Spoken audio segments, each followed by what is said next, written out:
Matthew 21. Now when they drew near to Jerusalem and came to Bethphage, to the Mount of Olives, then Jesus sent 2 disciples, saying to them, "Go into the village in front of you, and immediately you will find a donkey tied and a colt with her. Untie them and bring them to me. If anyone says anything to you, you shall say, 'The Lord needs them,' and he will send them at once." This took place to fulfill what was spoken by the prophet, saying, "Say to the daughter of Zion, Behold, your king is coming to you, humble and mounted on a donkey, on a colt, the foal of a beast of burden." The disciples went and did as Jesus had directed them. They brought the donkey and the colt and put on them their cloaks, and he sat on them. Most of the crowd spread their cloaks on the road, and others cut branches from the trees and spread them on the road. And the crowds that went before him and that followed him were shouting, "Hosanna to the Son of David! Blessed is he who comes in the name of the Lord.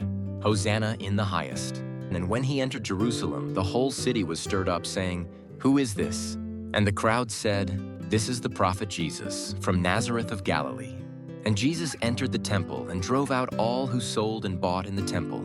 And he overturned the tables of the money changers and the seats of those who sold pigeons.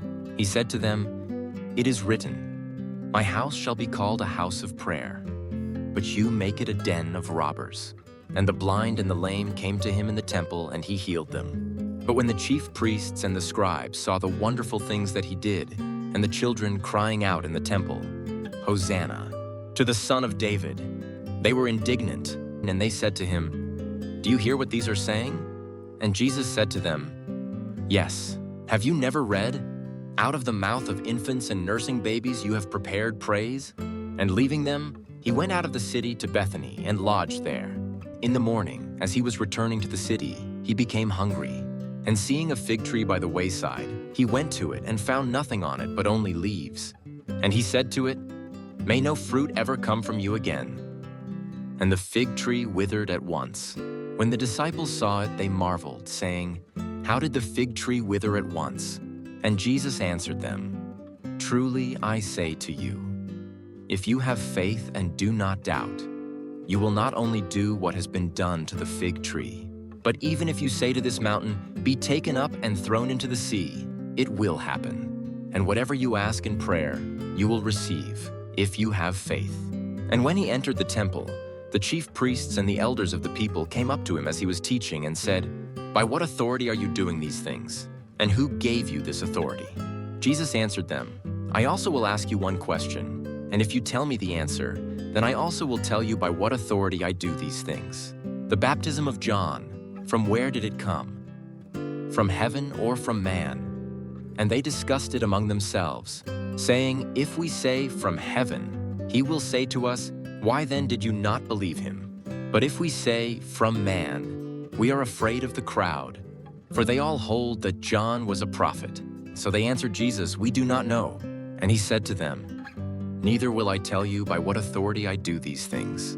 What do you think? A man had 2 sons, and he went to the first and said, 'Son, go and work in the vineyard today.' And he answered, 'I will not.' But afterward he changed his mind and went. And he went to the other son and said the same. And he answered, 'I go, sir,' but did not go.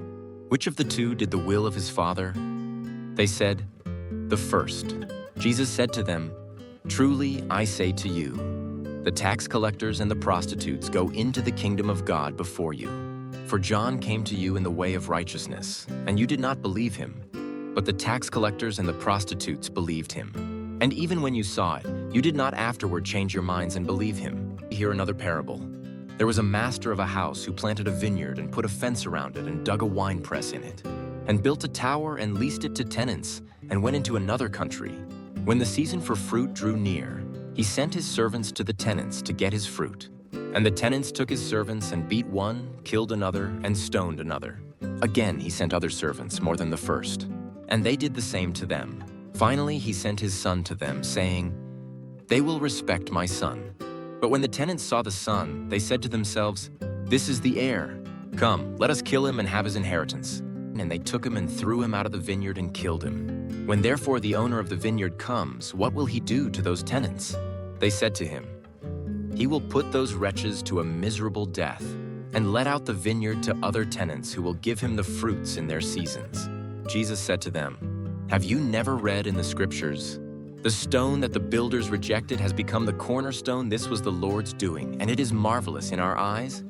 Therefore I tell you, the kingdom of God will be taken away from you and given to a people producing its fruits.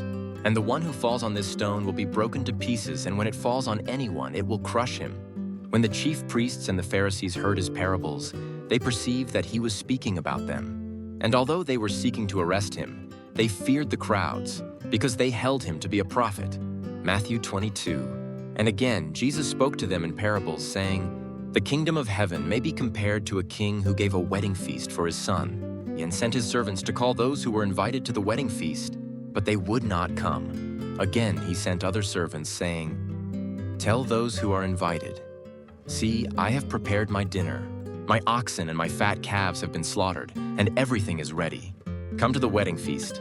But they paid no attention and went off, one to his farm, another to his business, while the rest seized his servants, treated them shamefully, and killed them. The king was angry, and he sent his troops and destroyed those murderers and burned their city. Then he said to his servants, 'The wedding feast is ready, but those invited were not worthy. Go therefore to the main roads and invite to the wedding feast as many as you find.' And those servants went out into the roads and gathered all whom they found, both bad and good. So the wedding hall was filled with guests. But when the king came in to look at the guests, he saw there a man who had no wedding garment. And he said to him, 'Friend, how did you get in here without a wedding garment?' And he was speechless. Then the king said to the attendants, 'Bind him hand and foot and cast him into the outer darkness.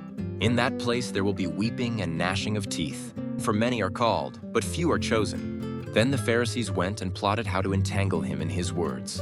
And they sent their disciples to him, along with the Herodians, saying, 'Teacher, we know that you are true and teach the way of God truthfully, and you do not care about anyone's opinion, for you are not swayed by appearances.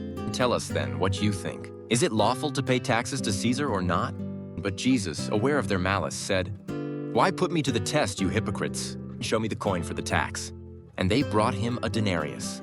And Jesus said to them, 'Whose likeness and inscription is this?' And they said, 'Caesar's.'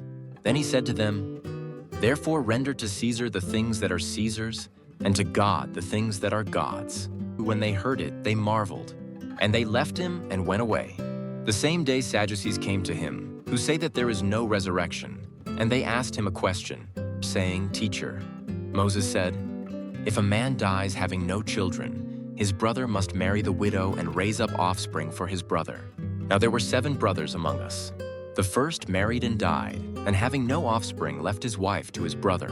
So too the second and third, down to the 7th. After them all, the woman died. In the resurrection, therefore, of the 7, whose wife will she be? For they all had her. But Jesus answered them, 'You are wrong, because you know neither the Scriptures nor the power of God.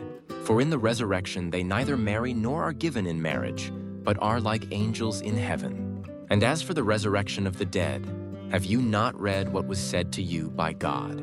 I am the God of Abraham, and the God of Isaac, and the God of Jacob.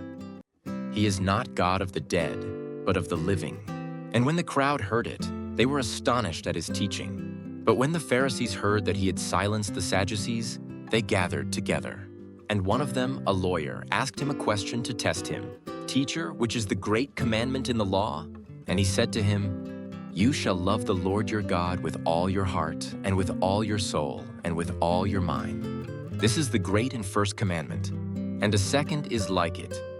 You shall love your neighbor as yourself. On these 2 commandments depend all the law and the prophets.' Now while the Pharisees were gathered together, Jesus asked them a question, saying, 'What do you think about the Christ? Whose son is he?' They said to him, 'The son of David.' He said to them, 'How is it then that David, in the Spirit, calls him Lord, saying, The Lord said to my Lord, sit at my right hand, until I put your enemies under your feet? If then David calls him Lord, how is he his son?' And no one was able to answer him a word, nor from that day did anyone dare to ask him any more questions.